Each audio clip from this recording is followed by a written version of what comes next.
emyaka 3 tunakuruka mumba na Jomore Ngoma Chimalo embiro zino zibaho buri mwaka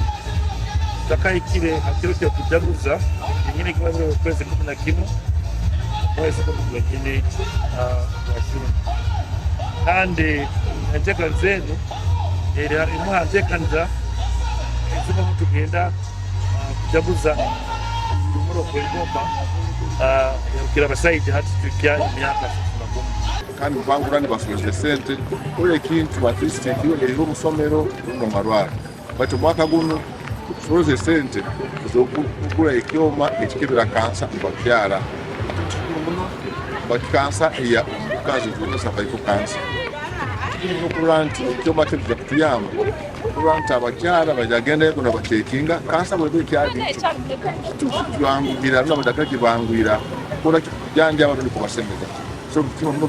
kingdom kurate no muranga kuno yasoze sente kule kioma kino ikigenda kufa Hoima Regional Referral Hospital abo okuliko kunukani na muno abo kutekaniza kutugulira kioma kya ekikebera kansa Hoima Referral Hospital ekintu kyamani muno tukusima obukama kandi na nyowa nka Bosco mbayina kuija hanu purposely participating kandi ngule kits actually nguze kits nyingi abo kuba kwenda kuhagira okugura ekioma ekikebera kansa Hoima Referral Hospital mbala abantu baitu bona bayija ababunyoro enu referral esavinga district za bunyoro zone so tukusima obukama kusima katikiro kusima timu yaya kusima abatekaniza bona abempango run